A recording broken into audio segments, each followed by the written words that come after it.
Ekonomik Boyut programından herkese merhabalar değerli izleyenler. Yeni bir programla daha karşınızdayız ve değerli hocam Sinan Bayraktar'la birlikte bu haftanın ekonomik gündemini yorumlayacağız. Hoş geldiniz hocam, nasılsınız? Hoş bulduk, hayırlı haftalar. Hayırlı haftalar. Yeni bir hafta, tabii yeni bir gündem, yeni ekonomik durumlar söz konusu. Bunları bir önce yorumlayalım. Şu hafta, geçtiğimiz haftayı şöyle bir ele alırsak neler oldu, neler bitti ekonomik anlamda? Tabii her hafta değişik olaylar gündemde. Her hafta değişecek bundan sonra olaylar. Çünkü geçen hafta da dediğim gibi son çeyreğe geldik ekonomide. Yılın son çeyreği hareketli çeyrektir. Hep söylüyorum, son çeyrekte olabilecek bütün değişimler önümüzdeki yılın yani 2023'ün seyrini gösterir. 2022'nin de baz etkilerini ortaya çıkarır. Tabii her hafta olan söylemlere baktığımızda siyaseten olan gelişmeler yanında dünyadaki küresel değişimler, onlara da değineceğim. Bütün ekonomik değerleri oynatıyor. Malum bizim en büyük sıkıntımız, her hafta konuştuğumuz konu, hayat pahalılığı. Hayat pahalılığında tartışılmaz bir süreç yaşıyoruz. Yani bütün dünya ülkeleri olduğu gibi biz de gerçekten çok sıkıntılı dönemdeyiz. Geçim endeksleri bozuldu. İşletmelerin birçok durumu etkileniyor ve tabii ticaretin değişmez kuralı olan karlılık bozuluyor. Bozuldukça da bütün bu endeksler alt üst oluyor. Haftaya damgasını vuran bence yine söylemler, bir takım olaylar. Dünyadaki olaylar da burada çok önemli tabii. Onu da söylemeden vazgeçemeyeceğim. Çünkü bizim programımız sevgili Barış siyaset değil ama değil. Siyasi ama ekonomi Türkiye'de ne yazık ki siyasetin etkisi çok yüksek. Çok. Siyasiler konuştuğunda ekonomik gündem bir anda değişiveriyor. Sadece siyasi gündem değişmiyor. Yani bizim bütün gündemimiz aslında siyasi söylemlerle de doğrudan bağlantılı. Şöyle baktığınız zaman geçtiğimiz haftada tabii bir takım söylemler oldu. Bunlar da ekonomiyi etkilemeye devam ediyor. Yani ekonomide siyasi söylemlere ben önem veriyorum. Çünkü Türkiye buna çok bakan bir ülke. Türkiye bu açıdan baktığınızda hafta sonları özellikle siyasiler seçimlerde yaklaşıyor zaten. Çok az bir süre kaldı. Bu tartışmaların içine ki koydukları söylemler özellikle iktidar tarafından Türkiye'de Sayın Cumhurbaşkanı her hafta bir konu açıklıyor neredeyse. Pahalılıkla çok etkin baş edeceğini söylüyor. Ve bu konuda sabırlı olmasını istiyor insanların. Ama insanların sabrı gerçekten doldu taşıyor gibi. Doldu taşıyor hakikaten. Yani sıkıntılı bir süreç. Yani ev sahibi kiracı tartışmaları çok kolay değil hocam bu dönemden. Değil. Yani burada başka hangi ülke böyle bu kadar dayanabilirdi acaba? Çok zor. Yani bu kadar yüksek enflasyona dayanacak ülke yok. Gerçekten çok zordur. Çökersiniz. Yani sonuç Allah korusun sokak olaylarına kadar gider.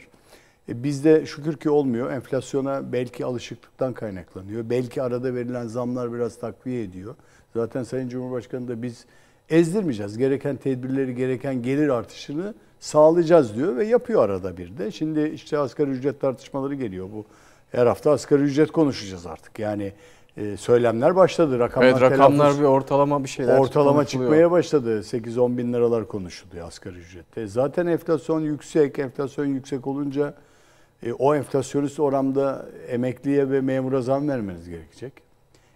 Tartışmaları siyasetin bir tarafına da girdi. Affetmeyeceğiz pahalılık yapan aşırı fahiş fiyatı olanları da. Orada da bir söylemler geliyor. Tabii bu siyasi söylemler ekonomiyi gerçekten o pariteleri etkiliyor. Yani sonuç rakamlarını etkiliyor. Örneğin sizin çok ciddi bir söylem yapmanız borsayı etkiler. Borsada bir hareket sağlar. Ciddi bir söylem yapmanız doları, döviz kurlarını etkiler. Bizim için geçerli olan o. Örneğin Sayın Cumhurbaşkanı'nın bu hafta yaptığı konuşmalarda çok üzerine ısrarla vurguladığı bir konu var. Hatta kelimeleri şöyle hatırlıyorum cümleyi. Bu kardeşiniz burada kaldığı müddetçe faizi indirmeye devam edeceğiz dedi. Faiz konusunda ısrarlıyım dedi. 12'ye inmiş olan faizi daha da aşağılara çekecek. Önümüzdeki para piyasası kurulunda tahmin ediyorum bir 100 bas puan da aşağı gelecek artık. Piyasa ona odaklandı. Evet. Yani faiz inmesi siyasilerin söylemleriyle ne kadar etkili? Ben ekonominin başındaysam, ben halka hesap vereceksem, Merkez Bankası denetimlerini benim yönetimle yapacaksam ben kontrol ederim diyor. Şimdi buna katılır katılmaz izleyenler. Benim katıldığım taraf var, katılmadığım taraf var. Şahsen söylüyorum. Bir şey de yani siyasi şunun hesabını vermek zorunda. Ben buraya seçimle geldim. Bu halkın refah düzeyi bana sorulur. İyilikler, kötülükler. Hani Allah rahmet eylesin Demirel'in bir lafı vardı. Fırat kenarında bir koyun kaybolursa hesabını bana sorması lazım demişti. Doğrudur yani siyasilerin çünkü bu ülkenin attığı her imza 85 milyon kaç milyon insan yaşıyorsa onunla ilgilidir. Siyasi konuşurken bu söylemler rakamları etkiler. Değerleri etkiler. Hatırlıyorsunuz biz şeylerde yaşadıklarımızı bir papaz tartışması vardı bizim. Brunson tartışması. Kurların nasıl oynadığını, Amerika tarafından ekonominizi bozarız söylemleri, ambargo koyarız söylemleri, yaptırım getiririz söylemleri. Bunlar hep siyasilerin karşı ataklarından kaynaklanıyor. Nitekim üzerine işte pandemi geldi, savaş geldi. Bu siyasiler bir şeyi söyledikçe bu olaylar bu tip ülkelerde çok hareketlenir. Dünya borsalarında da öyledir. Bir Çin devlet başkanı bir şey söylediği zaman sen çok iyi bilirsin.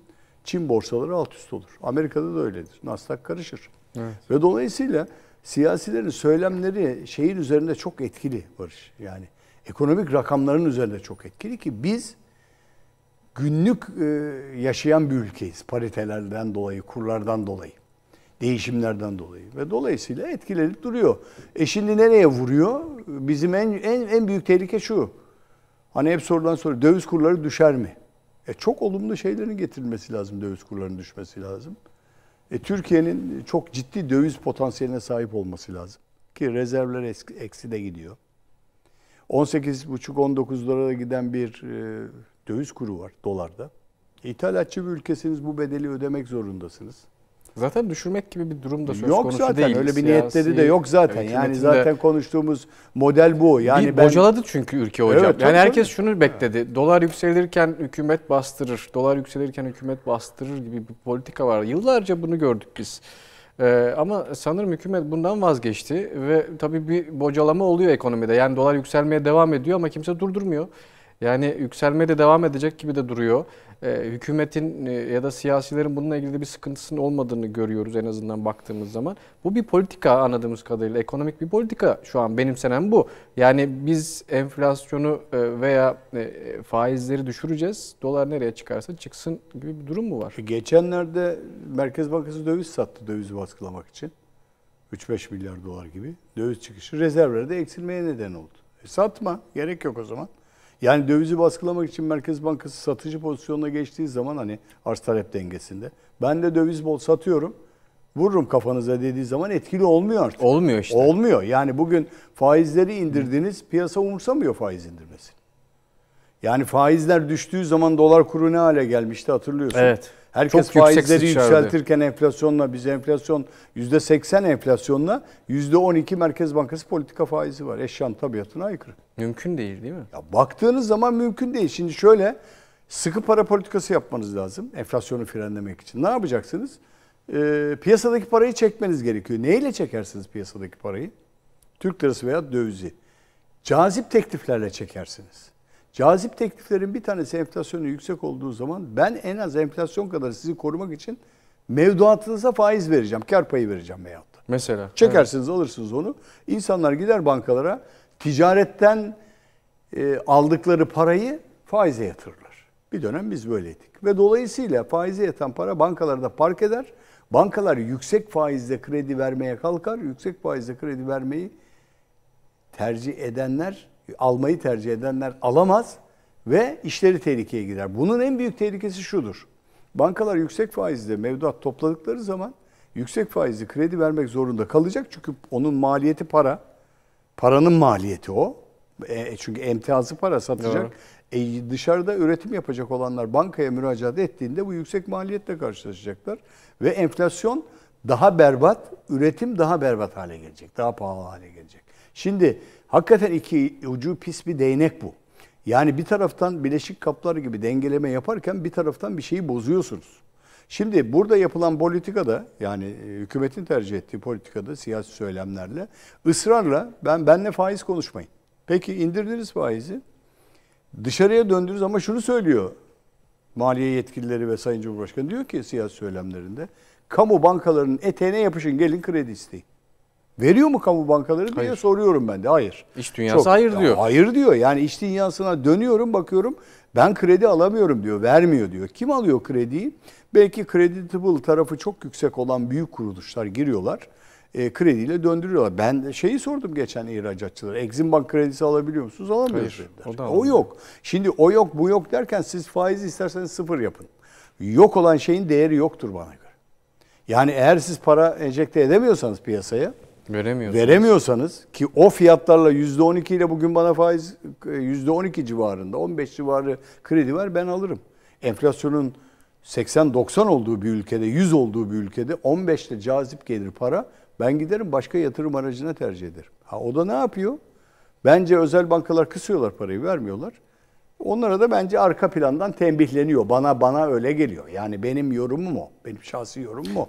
Ama başka türlü de bir açıklaması yok. Yok, yani hiçbir açıklamayı da bulamıyorum. Yani bu zamana kadar da iş dünyası bu kredi finansmana erişim konusunda bu kadar ses yükseltmemişti. Belli ki bir darboğaz var orada. Belli ki finansmana ulaşımda bir sıkıntı var. Belli ki kredi çok fazla dağıtılmıyor. Yani bu belli yani. Ya hiçbir işletme, biz bir işletmeciyiz. Yönetim danışmanlığı yapıyoruz. İşletmelerin içindeyiz. Hiçbir işletme uzun yıllar kendi öz kaynaklarıyla dönemez. Otofinansmanla da dönemez. Kar paylarıyla da dönemez. Muhakkak dış kaynak alması lazım.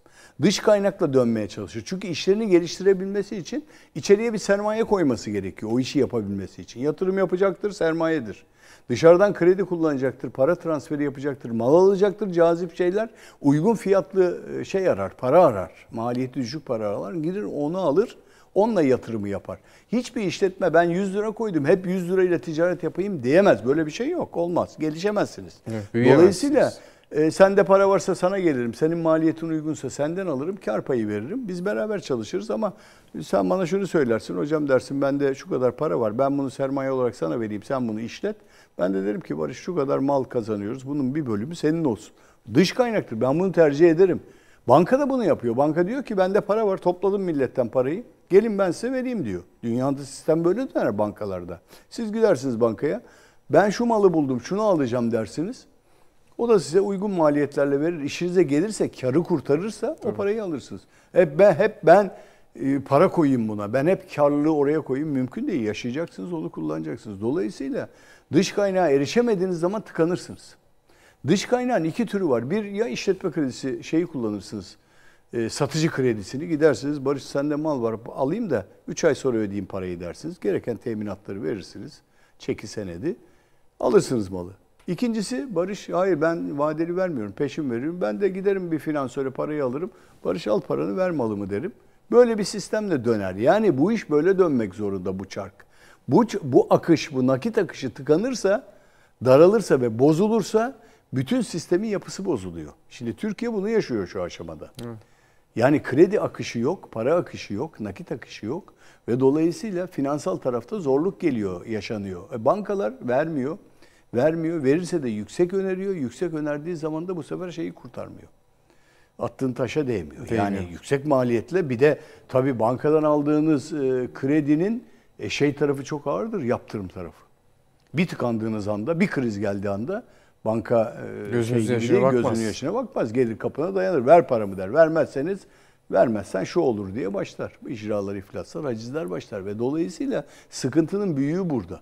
Şimdi bunu aşabilmenin yolu uygun maliyet. Dönüyorsunuz yurt dışına. Yurt dışında ucuz kaynak vardı eskiden. Şimdi o fonlar da çalışmıyor. Çok vermiyorlar. Çünkü diyor ki sen riskli ülkesin, maliyetin çok yüksek.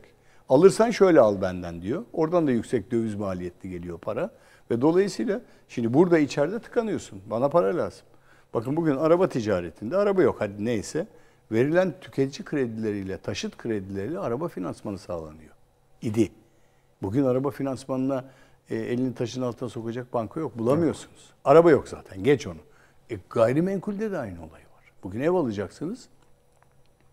Ev alırken 3-4 milyon lira birikmiş paranız olmayacaktır çoğu zaman. 2 milyon lira paranız vardır. Bir yeri satmışsınızdır. 2 milyon lira gideceksiniz. Bir bankadan kredi alacaksınız. Banka size ne diyecek?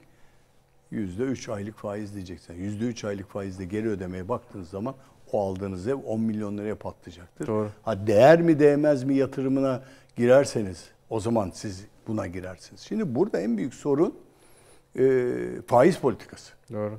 Ya faiz politikasına geldiği zaman faiz politikasında ya ben şöyle yaptım, böyle yaptım, enflasyonu bununla baskılayacağım dediğiniz zaman olmuyor gibi görünüyor bana. Bilmiyorum yani bildiğim bu. Yani bakıyorum tutmadı. Yani şu anda zaten hocam biraz kamuoyunun yoklandığında aldığınız iki şikayet var. Birisi bu faiz politikası. Yani tamam düşürüyoruz ama bu vatandaşa ya da iş dünyasına hiç yansımıyor. İkinci şikayet ise çarşıda, pazarda fiyatların inanılmaz derecede yükselişi ve bunun hiçbir şekilde kontrol edilememesi. Zaten iki şikayet var. Şimdi birincisini konuştuk. Diğerini ne yapacağız? Şimdi peki? Bir taraf reel kesim ticaret. Döneceğim ben vatandaş. Herkes ticaret yapmıyor ki. Vatandaş ben geçineceğim diyor. Pazara gidiyorum bana domatesi 30 lira diyor. Vatandaş bunu bilir. Başka hiçbir şey bilmez. Anlamaz, tanımaz yani. Doğru. Tanımaz, bilmez. Ben de tanımam. Ben cebimden bilmeye çıkan de paraya gerek bakacağım yok. arkadaşım. Ben ne yapayım yani? Vatandaşa gidiyorum. Hocam sen pazara gittin mi diyor bana. Konuşuyorsun orada diyor. Sen pazara gittin mi? Ben gidiyorum pazara biliyorsun gittiğimi. Evet. Yani fiyatları analiz ediyorum. Hakikaten zorlanıyor insanlar. Kendi cebimden, kendi cüzdanımdan çektiğim nakit akışımın tablosunun bozulduğundan görüyorum onu. Çünkü harcama kalemleri artınca yüksek bedel ödüyorsunuz. Bir de bakıyorsunuz ki geçen işte 250-300 lira çekip cüzdanınıza koyarken 1000 lira çekiyorsunuz. O da eriyor. Demek ki genel gider harcamaları çok fazlalaştı. Demek ki değil, fazlalaştı zaten. Hadi Barış seninle oturalım bir çay içelim dediğiniz zaman 150-200 lirayla kalkıyoruz. Tabii. Bir yemek yediğimiz. Şimdi vatandaş ona bakar. Başka hiçbir şeye bakmaz. Merkez Bankası politikası evet doğru. Evet sen haklısın. Tamam. Ben seni çok iyi anlıyorum. Sen haklısın yaptığın işlerde. Katılıyorum. Bana ne? Peki ben vatandaş olarak gelecek, düzelecek. Ben ona bakarım. Ben ona bakarım. O zaman siyasi söylemler devreye giriyor. Siyasi söylemlerde vatandaş işte sürünüyor, vatandaş geçinemiyor, vatandaş karnını doyuramıyor gibilerinden birçok olay geliyor.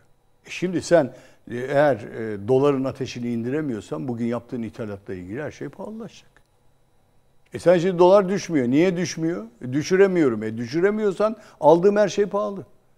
Her hafta esnafla konuştuğumda ben sattığım malı yerine koymakta zorlanıyorum diyor. Zam yapmak zorundayım diyor. Çünkü tedarikçinin bana getirdiği yeni fiyat sattıklarımın üzerinde. 10 birim mal satıyorum. 8 birimlik fiyat veriyor bana. Evet. 8 tane koyacağım oraya, 10 tane koyamıyorum diyor. 10 tane koymak için benim size sattığım fiyatı yükseltmem lazım diyor. Marketçi öyle. Doğru. Ben alsatçıyım diyor. İmalatçı da aynı şekilde. Suistimale kadar gitti bu iş. Gitti yani zaten. Çok yükseltiliyor. Fazlasıyla yükseltiliyor artık ve geri de gelmiyor fiyatlar. Ya %200 yapıldı. Enflasyon %206. Benim yapılan zam, benim karşıma gelen zamdan %500, %1000. Evet. Şimdi dönüyor ev sahibi kiracıya dönüyor diyor ki 1500 lira para ödüyor, 6000 lira ödeyeceksin diyor. Ya cinayetlere kadar gidiyor olaylar. Tabii. Haberlerde izliyorum. 6000 lira ödeyeceksin diyor. Şimdi 1500 lira ödeyen adamın %100 arttırdığı zaman 3000 lira kira ödemesi lazım. Ev sahibi dönüyor emsallerine bakıyor. Emsallerinde. Onun evi 6000, 7000 lira etmiş. Ulan benimki %100 arttı diyor. 3000 lira etti gene aşağıda diyor. Bu sefer bastırıyor. Burada tartışmalar çıkıyor. Hadi kapıya dayanmalar bilmem neler. Tabii. Yani enflasyon ahlak bozar. Yani. Sen şimdi doların ateşi neden düşmüyor, niye düşüremiyorum falan tartışmaları yaptığın zaman önce buna bakacaksın. Türkiye'deki enflasyonun müsebbimi bana göre ana müsebbimi %60 oranında döviz kurlarıdır. Diğer sahipler var. Başka nedenler var. Ama döviz kurları Türkiye'nin enflasyonunun baş sorumlusu. Petrol fiyatları. Petrol fiyatları. Şimdi enerjiyi ben mi imal ettim? Elektriği ben mi yapıyorum? Hadi savunmaya geçeyim ben, hükümet tarafına geçeyim şimdi. Savunayım orayı. O da o tarafa dönürse o tarafı da anlıyorum. O da haklı. Diyor ki ben doğalgazı 7,5 liradan almıyorum. Ödeyeceğim dolar 18 lira. 18 lira ödeyeceğim. Hatta bizimkiler Rusya'ya erteleme talebinde bulundular. Birkaç yıl erteleme isterdi. 2024'e kadar erteleme yapın dediler. Rusya ile iyi niyet ölçüleri doğrultusunda. Macaristan'a yaptı sanırım benzer şeyi. Yaptı, emsalini yaptığı için bizimkiler de biraz opsiyonel bir uzun vade istiyorlar. Çünkü çok kısa vadeli anlaşmalar yapılmış şeylerde. Eski anlaşmalardan dolayı ödemelerde.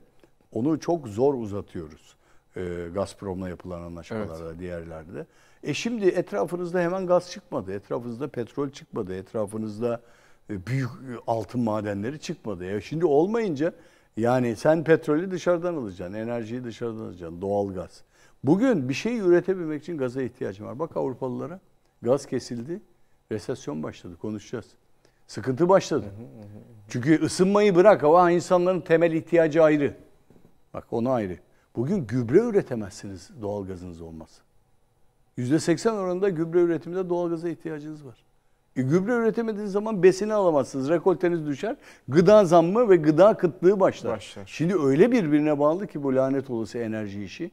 Barış. Yani ondan sonra şimdi siz indirebileceğiz mi 18 liralık doları 5 liralara? Var mı öyle bir görüş? Yok öyle bir şey. Yok. Yani bizim 2 trilyon dolar falan para girmesi lazım içeriye. Ki bu kadar hızlı bir şekilde aşağı insin. Bir anda düşüyor. Dünya alt üst olur. 2 trilyon doları yok. Amerikan FED bizde değil. Dolayısıyla 2 trilyon dolarımız var. Merkez Bankası rezervi dediğin zaman bitti Türkiye'nin işi. Varsa öyle bir baskı matbaamız. Mümkün değil. Mümkün değil. Olmayacağına göre hayal kurmanın anlamı yok. Doların ateşi düşmez.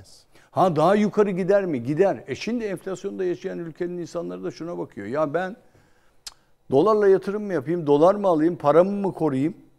Yatırım mı yapayım? Fabrika mı kurayım? Parayı dolarda mı tutayım? Faize mi gideyim?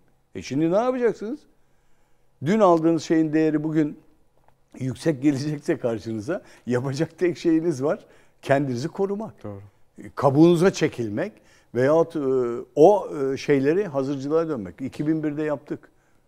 Yüksek enflasyon nedeniyle paraları çekti insanlar, gittiler, ticareti terk ettiler. Bana ne, ben ticaret yapmayacağım, vergi mükellefi olmayacağım, faiz yiyeceğim dediler. Repolar yükseldi, faizler yükseldi. Ne oluyor bu sefer? Üretim olmuyor. Üretim olmayınca işsizlik başlıyor. İşsizlik olmayınca servet düşmanlığına doğru gidiyor olay. Yani olay ahlaksızlığın üst boyutlarına doğru taşınıyor. Enflasyonun en büyük belası bu. Bütün dünya bunu yaşıyor. Geçinemiyor. Yarın öbür gün konuşacağımız konuların başında gıda ve iklim krizi gelecek. En çok o konuşulacak. Belki konuşamayacağız, su bulamayacağız, şurada içemeyecek. Yani hani karamsar değilim bu konuda ama görünen köyde kılavuz istemiyor maalesef ki. Yani insanlar bunları düşünüyor bu noktada. Bir kısa ara verelim hocam da. Yani bak özellikle küresel taraftaki sıkıntı çok büyük. Belli zaten. Yani sesler de gelmeye başladı. Evet. Bir ara verelim. Bir sonraki partta da o dediğiniz gibi küresel taraftaki krizleri konuşalım. Evet değerli izleyiciler, ilk partta biraz böyle haftalık gündem değerlendirmeleri ve ekonomiyi konuştuk. Bir sonraki bölümde de küreselde yaşanan krizleri biraz masaya yatıracağız. Değerli hocam Sinan Bayraktar'la birlikte bizleri izlemeye devam edin.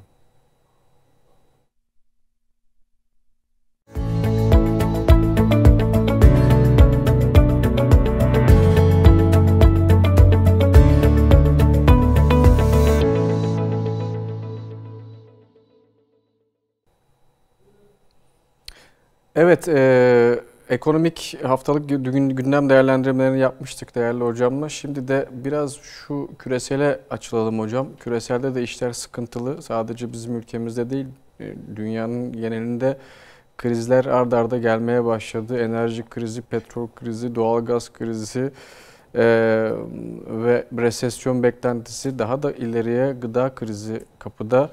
Birazcık da bunları böyle biraz masaya yatıralım. Şu resesyonla başlayalım. Çok dillendiriliyor. Biz çok bunu da konuştuk sizinle daha önce. Resesyon Avrupa'da başladı. Enerji krizini de tetiklediği, üretimin de yavaşlamaya başlamasıyla birlikte bir durgunluk söz konusu.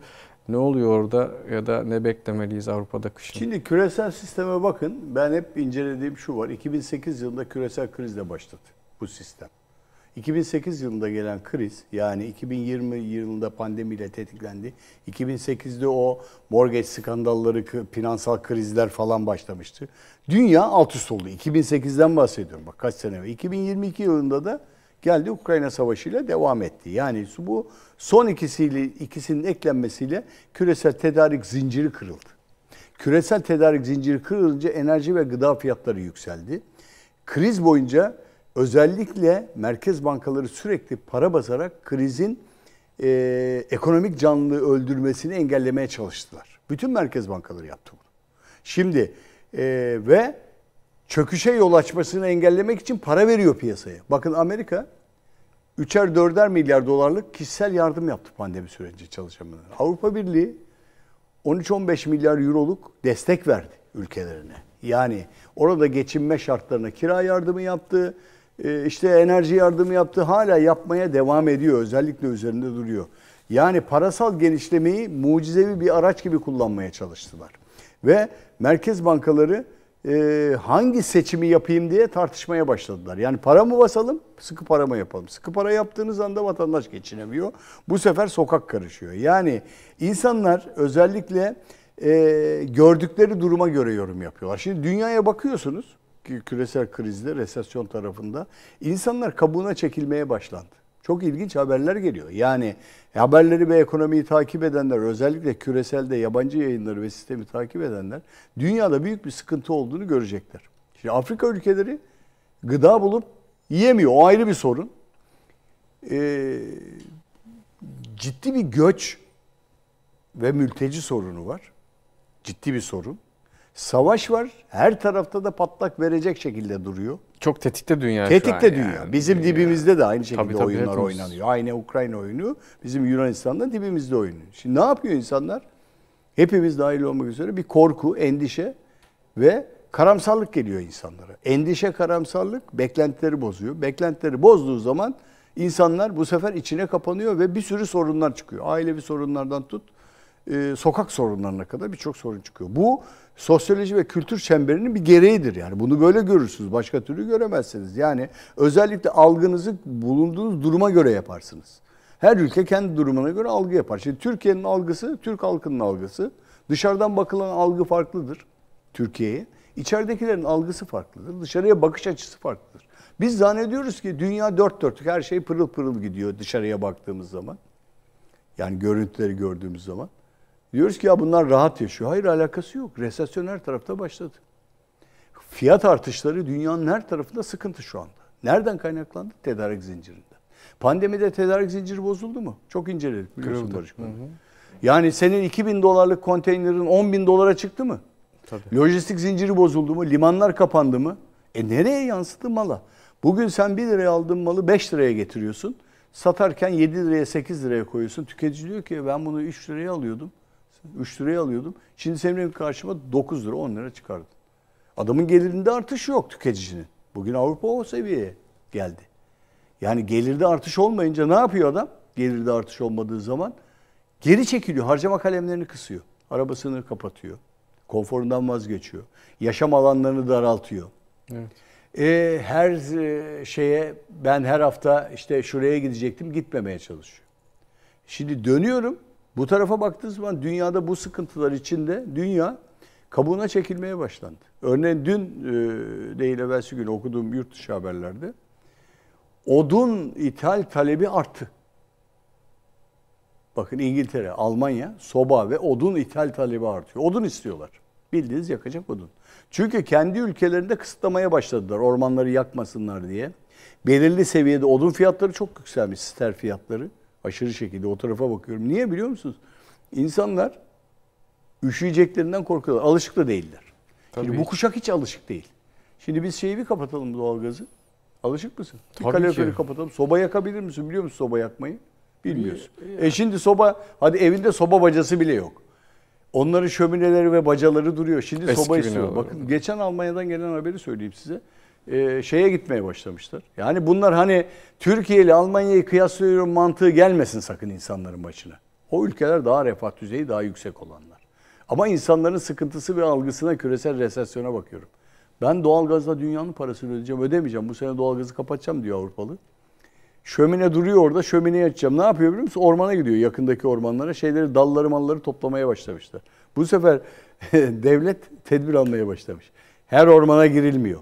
Yasaklamaya başlamış. Şuralara girmeyin, buraya yapmayın diyor ki çevreyi bozacaklar. Tabii. İkincisi, bir tehlike geldi, hava kirliliği. Ya 1970'lerde o ülkede 5 milyon kişi varsa bugün 15 milyon kişi yaşıyor. 15 milyonun 5 milyonu soba yakmaya kalktığı zaman, doğalgazdan çıktığı zaman herkes ölür. Ciddi hava kirliliği, Çok karbon büyük hava salınımı kirliliği yani. farklılaşır. Enerji pahalı, elektrik pahalı. Elektrik sobası yakamıyorsunuz. Doğalgaz pahalı, yakamıyorsunuz. Tabii bunun adı resesyona gider. Resesyon nereye gider? Bir, konuştuk. Almanya'nın %60'ı enerji ithalatını, doğalgaz ithalatını Rusya'dan yapıyor mu?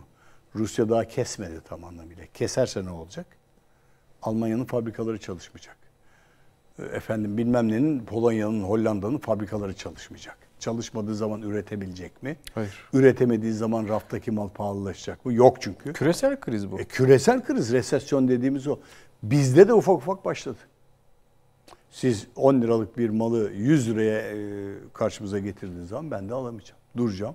Geriletmeye başlayacağım. Şimdi gidiyor. Biraz akıyor bizde. Biraz akıyor. Akışı baktım mı yani herkes gidiyor. Alıyor bir şeyler alıyor. Hani geçenlerde ya 100 lira 10 lira oldu. 10 lira 100 lira oldu. Değişim var. Hakikaten öyle oldu. Alıştık ona. Değer anlamında şimdi, böyle. Bir bakıyorum o değerlere Barış şeyde. Yani millet alışkanlık edindi bunları. Evet doğru. Buradan gidiyoruz. O zaman resesyon ciddi şekilde yansıyor. Yani şimdi bakıyorsun bir tarafta enflasyon çift rakamlara gelmeye başladı Avrupa'da. Hiç alışık değiller. Hakikaten alışık değiller. Çünkü o 1,5 liraya kilosunu yediği, 1,5 euroya yediği veya işte 5 euroya yediği etin kilosu 7 lira olunca feryadı figan başlıyor. Biz takviye ediyoruz. Maaş takviyesi veriyoruz. Bizim iyi tarafımız o. Hani bir arada ara zamlarla bilmem nelerle idare ediyoruz biz. Onlarda hiçbir şey yok. Onun tek yapacağı şey kesmek. Keser. Alışverişi keser ve bu ciddi resesyon demektir. Ciddi krizlere neden olur. 2008'den beri bunu yapıyoruz. Yani tabloya baktığınız zaman yani özellikle mesela uzun süredir stagflasyondan çıkamayan ülkeler var. Japonya bunlardan biridir. Japonya çok pahalı ülkedir. Mesela Güney Kore çok pahalı ülkedir. Alışveriş ederken korkarsınız. Ben gittim o ülkelere. Korkarsınız alışveriş ederken. Çok pahalıdır. Ama gelir seviyesi de ona göredir. Onun denktir yani. Denktir ama ona da pahalı gelir. Mesela küçücük bir şey onlar da söylerler. Burası çok pahalı derler, alamazsınız. Hatta ben Uzak Doğu'ya gittiğim zaman buradan alışveriş edilmez derler. Şimdi dönüyorsunuz, resesyonu ikinci tetikleyen küresel kriz beklentisinde petrol tekrar artmaya başladı. Dün değil, evvelsi günü başladı. Kiev'in sokaklarında bombalar. Rusya tekrar atak yapacak. Seferberlik yaptı, bilmem ne yaptı. Savaş bir anda tekrar alevlendiği zaman bütün fiyatlar gene alt üst. İnsanlar bu sefer evlerinden, yurtlarından olmaya başlıyorlar. Özellikle tabloya baktığınız zaman yani işsizlik resesyonla beraber birleştiği zaman o stagflasyon dediğimiz yüksek enflasyonla durgunluk gelir. Ve küresel kriz beklentisi giderek artıyor. IMF diyor ki ya dikkat edin çok ciddi gıda krizi geliyor, finansal kriz gelecek. IMF onu söylüyor. Tabii. Yani mesela OPEC 2 yılın OPEC'ten son 2 yılın en büyük kesintisini yapacaklar. Yani kesinti kararı çıktı. Yani 2020 yılından bu yana OPEC diyor ki ben petrolde biraz çünkü fiyatlar düşürmek istemiyor OPEC. Petrol üretici ülkeler petrol fiyatlarıyla geçiniyorlar. Doğru. Rusya'ya şimdi ambargo koydunuz petrol yapamıyor. Yani bunun baş müsebbibi olan sorunlar var siyasetteki. O da getiriyor küresel kriz beklentisine doğru gidiyor. Yarın öbür gün şeyin parasını ödeyemeyecekler. Rusya'nın doğalgaz parasını ödeyemeyecekler. Ödemeyecekler veyahut. Rusya'da açlık başlar. Dolarla ithalat yapamazsınız. Yüksek teknoloji ve ham madde üreten, gıda da satan ülkeler vermiyoruz. Dolar getirin bize, para getirin bize derlerse işte sana küresel kriz ve finansal krizle beraber tetiklenir. Allah korusun. Hiç iyi şeyler konuşmuyoruz. Yani yok çok. Baktığımız zaman iyi şeyler konuşacak halimiz de kalmıyor. Hani hayal kurduralım insanlara. Ya güzel şeyler olacak. Evet çok karamsar olmayalım. Ben çok karamsar değilim. Bilirsin, tanırsın beni. Çok karamsar bir insan değilim ama bu amayla beraber birleşen birçok şey var. Altı dolu. Çünkü ileriye dönük baktığın zaman bugün Türk gencine sorun, anket yapın. Ya ben Türkiye'de yaşamak istemiyorum. İşte Avrupa'da yaşamak. Avrupa'da yaşamak kolay mı? Bugün yurt dışında yaşayanlarla işte konuşuyorum ben. Nasılsınız? Berbat. Niye berbat? Geçinemiyoruz. Niye gittiniz? Vallahi gittik işte burası daha büyük refah düzeyi falan filan. Daha rahat yaşam falan için Türkiye'de işte sokakta silahlar patlıyor, ölüyoruz falan filan. Olabilir, tamam, güzel.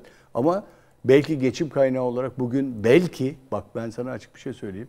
Kentte değil, kırsalda yaşamak çok daha avantajlı duruma gelmeye başladı. Şu anda değil mi hocam? Tabii. Baktığınız zaman eğer bir tarlanız, bir köyünüz varsa, köyü olanlar için söylüyorum.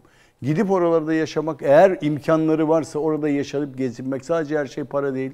Su, ekmek ve yiyeceği bulabilmek. Evet, çocuğunuz okuyacak, tahsili var. Kolay değil buradan böyle konuşmak. Yani Barış, yani tamam biz burada konuşuyoruz da. Doğru. Kolay değil. Yani bir sürü bileşen var bunun içinde.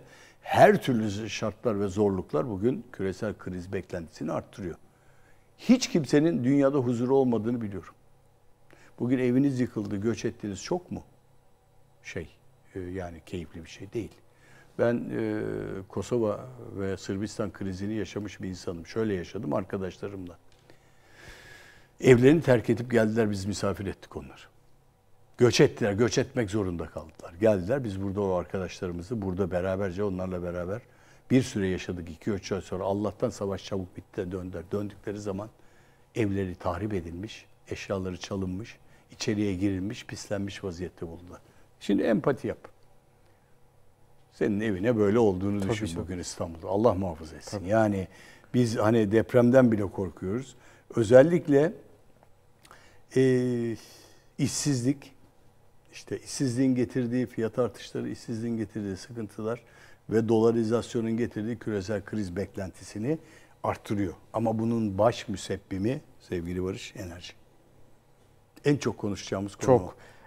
Sanırım bu doğrudan 2023'ü de etkileyecek. Biz 2023'te de bu konuyu konuşmaya devam edeceğiz belli ki yani. Çünkü bu kısa vadeli bir şey değil. Yok kesinlikle değil. Türkiye'nin 2023 krizi hazır zaten. Değil mi?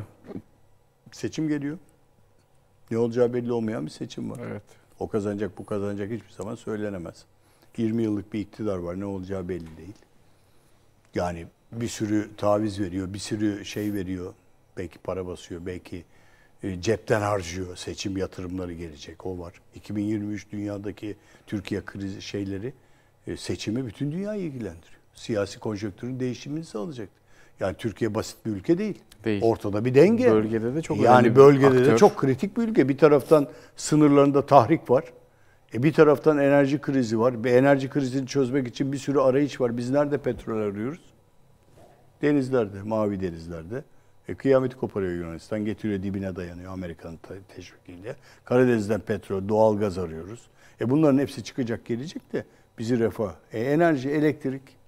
Artık her şey elektrikli. Elektrik pahalı. Tabii. Evinizde ve sanayide kullandığınız elektrik pahalı. Şu anda zam gelecek doğalgaza ve elektriğe. Yine kışın. Şimdi baktığın zaman yani hepsinden 2023 Türkiye'yi gerçekten zorlayacak. Bu aylarda 3 ay boyunca belki Allah nasip ederse konuşursak buralarda 2023'ü konuşmamız lazım. Ben 2022 kayıp yıl olarak görüyorum. Bitti. Yani son 3 ayı geldi belki 2022'nin ama bence kayıp yıl. Ne kazandık kazandık, ne kaybettik kaybettik. Pandemiden çıktık. Geçti mi pandemi? Etkisi devam ediyor. Devam ediyor hala. Yani hala hastalık konuşuluyor. Hala pandemik Çin etkileri. hala kapalı. Çin hala kapalı. Çin'in ne yapacağı belli değil. Stratejik olarak kapalı bir ülke. Belki farklı ataklar yapacak. Yani buradaki savaş burada devam ederken belki orada bir patlak verecek. 2023 Türkiye için çok kritik bir ülke. Hani Sayın Cumhurbaşkanı Türkiye yüzyılı diye çıkıyor ortaya. Evet, topluma mesaj verecektir. Gayet doğaldır. Moral vermeye çalışacaktır. Çok zor işi. Yani 2023 bütün dünyanın konjonktür olarak etkileneceği bir yıl. Türkiye'yi de çok etkileyecek. Yüksek enflasyonla gidiyoruz. Acaba başka olaylar patlak verecek de biz bu yıl başında enflasyonu düşürelim derken bu sefer dolar kurları 50 lira mı olacak? Belki de. Bilemiyorum. Olmaması yani için güvenemiyorum ki hiçbir sebep de yok. Olmaması için. Stabil giden bir düzen yok. Değil yani. Olamaz ki. Zaten dünyada mesela Amerika güçlü dolara çalışıyor sürekli. FED diyor ki ben enflasyonu düşürebilmek için faizleri arttıracağım. Hadi buyur, her faiz artışında Amerika'nın güçlü dolar Amerika'ya doğru seyrediyor. Doğru. Seyredince dolar oradan çıkınca dolara ihtiyacı olanlar pahalı dolar kullanmak zorunda kalıyorlar. Evet ben alırım. Ver bana 18-20 lira. FED bunu ne kadar daha götürebilir? İşte orası ne kadar daha götürebilir. Bir noktadan sonra düşürmeye başlamayacak. Düşüremedi enflasyonu. Hayır, faizleri. Faizleri tabii enflasyon. O zaman dolardan da kaçış başlayacak. Başlayacak yani orada da. Şimdi orada da sıkıntı orada da fiyat artışları. Amerika'da da en büyük sıkıntı enflasyon.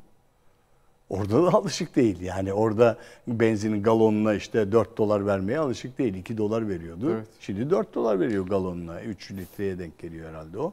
Alışık değil ki. Marketteki fiyatı da alışık değil. Bizim tip ülkeler biz daha fazla ihracat yapabilir miyiz? Bu yüksek kurlarla rekabetçi kur olarak. Daha yaparız. Bakış açımız bu. Ama ihracat girdisi döviz. Lanet olası. Tabii. Benim maliyetlerim var. Kazancımız yok yani. Yok. Biz oluyoruz maraba. Açıkçası Doğru. yani alıyorum oradan, geliyorum burada imal ediyorum, katma değeri burada yaratamıyorum. Ben bu katma değeri koyamayınca katma değeri olmayan bir ürün çıkıyor ortaya. Ben bundan %5, %10 para kazanacağım. Avrupalıya veya Amerikalıya çalışacağım. Neyse dışarıdan gelene. Makineyi o verecek. Yani bizim bunları aşabilmemiz için tedariğimizi kendimiz halletmemiz lazım. Bakın dünyada işte ya tarım ülkesiyiz diye geçiniyoruz. Tarım ülkesi değiliz. Evet tarım ülkesiyiz. Gübre üretebiliyor muyuz? Hayır. Yani Hayır. %50'si kadar. Hiç üretemiyoruz. Yetmiyor. Hiçbir şey yok. Alamıyoruz. Gübrenin amonyak üretimi sende yok. Yok. Fosfat üretimi sende yok. Yok. Hiçbir ham maddesi gidiyor yok. bilmem neler. Nijerya'da bilmem ne de var. Bilmem ne üretimi. Çok nadir. Biz yani çok az yani ürettiğimiz. Şimdi sen bu tarımda rekolteyi arttırabilmek için gübreye ihtiyacın var mı arkadaşım? Var. Var. 2023'te en büyük sorunlardan biri bu olacak mı? Olacak. Bence. En büyük gıda fiyatlarıyla karşılaşacağız mı? Kesinlikle. Hocam diyecekler şimdi dinleyenler diyecekler ki 2023'te tedbir. Evet tedbir alacaksınız. Başka çaresi yok bu işin. Çünkü bir şeye baktığın zaman eşyanın rengi görünüyor, tabiatı da görünüyor. Yani görünen köy kılavuz istemiyor. Tedbirli gitmek lazım. Bugün musluğu açtığınız zaman bile o akıttığınız suyu hesabını yapmak zorundasınız. Çocuğunuza da bunu öğretmek Şu an zorundasınız. çok daha elzem olmaya başladı. Çok. Bu, Yani bence su da aynı şekilde. su, sıkıntı. iklim krizi bak geçen hafta da konuştuk. İspanya Habire ve İtalya'da İstanbullular mesela gözleri hep barajlarda. Evet, barajlarda. Şu kadar doldu, Ama bu kadar harcamaya eksildi, devam bu ediyorlar. kadar doldu, bu kadar eksildi. Evet. Hala ellerinde hortum sulanıyor evet, etraf. Bunu biraz kamunun kontrol etmesi gerekmiyor mu? %100. Bakın bugün Su Bakanlığı kurulup suyun kontrol edilmesi gerekiyor. Üzerine düşülmesi gerekiyor. Bugün harca bitmez. İstanbul bitiriyor. Yani yağmur Allah veriyor, yağıyor da Onu da yani Allah, evet. işte İtalya, İspanya bu sene kuraklıkla zeytin üretemediler. Zeytinyağı yok. Yok. Zeytin fiyatı. Hadi fiyat para buldun, aldın. Yarın öbür gün emtia yok. Bakın buğday gibi aynı. Bir buğday krizi, bir rekolte krizi sana bir gübre üretemediğin, gübre ithal edemediğin zaman ciddi maliyetlere patlıyor. Hadi tarım ülkesiyiz. Dedik ya. İşte besicilerin karşılaştığı soru. Yani 2023'te dünyanın, Türkiye'nin çok sorunu var. Dünyanın da çok sorunu var. Bitmeyen sorunları olacak. 2023'te dünya daha kötü. Bana sorarsan. Daha kötü. Daha kötü bana sorarsan. Bugün mesela insan geçinemeyince ne yapıyor? Empati yapamıyoruz biz. İnsanlar niye sevgili Barış? Bir küçücük bota çoluk çocuk biner de denize açılır da ölümü göze alır da kendi yaşam alanlarını Daha tercih iyi bir etmek. hayat için. Şimdi empati yapamazsınız buna. Ya niye geliyorlar dersiniz. Niye çıkıyorlar otursunlar oturdukları yerde dersiniz. Burada oturan kişiler öyle der. O zihniyet öyledir. Ben rahatım burada. Niye geliyorsunuz ya buraya? Gelmeyin dersiniz. Ama empati yapın. Gidin oraları bir görün. Siz de kaçarsınız oradan. Ben geçenlerde yani savunmak amacıyla söylemiyorum. Bir bakıyorum düşünce olarak üretmeye çalıştığım zaman Afganlı bir çocukla konuşuyorum. Niye geldin buraya diyorum. 18 yaşında. Umutları bitmiş. Yok. Kendince çok haklı. Yani o Çok tarafa da baktığın zaman insani bir gerekçeyle geliyor. İnsan o Daha bakıyorum. iyi yaşamak için geliyor. ona İnsan geliyor. gibi yaşamak için Yani burada geliyor. insan gibi mi yaşıyor? Evet ona göre söylediğine Oraya göre, göre çok, ona çok, göre çok. söylediğine göre. Bana ne dedi biliyor musun? Ben burada yatacak yer buldum dedi. Yiyecek yemek içecek su buldum dedi. O kadar yok yani. Tabii yok. Geçenlerde bir yabancı içtiğiniz suyun kıymetini bilin dedi. Nijerya'dan gelen birisi. İçtiğiniz suyun kıymetini bilin dedi. Aynen bunu söyledi. Bir iş adamı. Çünkü dedi bu su çok kıymetli. Çok kıymetli. Bizim için en kıymetli. Siz köyleri bilmiyorsunuz dedi. Köylerde su biliyorsun işte Afrika'da. Tabii. Su. Su yok. Toprak yok. Tarım yok. Hiçbir şey yok. Hiçbir şey yok. Verimsiz. Ve açsınız. Açlıktan ölüyorsunuz. 40 milyon kişi açlıkta. Buğday da gidemiyor. Şimdi bir tarafta kapitalist sistem. Açılmış gidiyor insanlar besleniyor orada. Semiriyorlar. Dünyayı sömürüyorlar. Krizden de en çok etkilenen onlar oluyor. En hocam. çok etkilenen de onlar. Ve ne yazık ki Batı da onları kullanıyor. Bakın Tabii. biz bunu tahıl koridoru açılırken de ne dedi Batı? Evet. Ve bu koridor niye açıldı? Evet. Bu tür gıdalara, bu tür buğdaydır, arpadır ulaşımını en zor sağlayan ülkelere aktarmak değil miydi bu tahıl koridorunun açılmasının sebebi? Ya amaç Afrika oydu. Fakire ülkeleriydi. indirelim. Bizim var biz idare ediyoruz. Ekmek Denildi. Tabii. Öyle mi oldu? Tabii. Öyle Öyle mi olmadı. olmadı. Hatta Putin dedi ki siz verdiğiniz şeylere dikkat edin. Gemiler oraya gitmedi dedi. Gene döndü o gemi. Gitti dolaylı Batı yoldan. limanlarında Batı bekliyor. limanlarına indi. Şimdi oradaki insanın empatisini yapmak çok zor arkadaşlar. Yani gerçekten zordur yani. Ben yapamıyorum empati. Çünkü o şartları yaşamadım. Biz eski kuşakta ayağımızda yoktu, başımızda yoktu. Biliyoruz bazı şeyleri. Gördük yokluğu. Biz ambargoyu da gördük. Bakın bugün bu ülkeye ciddi şekilde bir ambargo vurulsa, yani ithalat yasağı veya diğer şeyler gelse, bu siyasi gelişimler nedeniyle başımız derde girer. Çok. Kolay toparlayamayız, birbirimizi yeriz. İşin açıkçası. Evet hocam, Allah muhafaza etsin. Teşekkür ederiz verdiğiniz bilgiler için. Var mı ekleyeceğiniz? Vallahi ekleyeceğimiz şu, çok karamsar değiliz. Karamsar olmadan gideceğiz. Karamsar olmadan yürüteceğiz ama tedbir, temkin ve sağlamlığı kontrol ederek devam etmemiz lazım yaşamımıza. Evet. Teşekkür ederiz. Sağ olun verdiğiniz bilgiler için. Evet değerli izleyenler, Ekonomik Boyut programında bu hafta da yine gündemi değerlendirdik. Önemli başlıkları masaya yatırdık. Umarım faydalı olmuştur. Bizleri izlediğiniz için çok teşekkür ederiz efendim.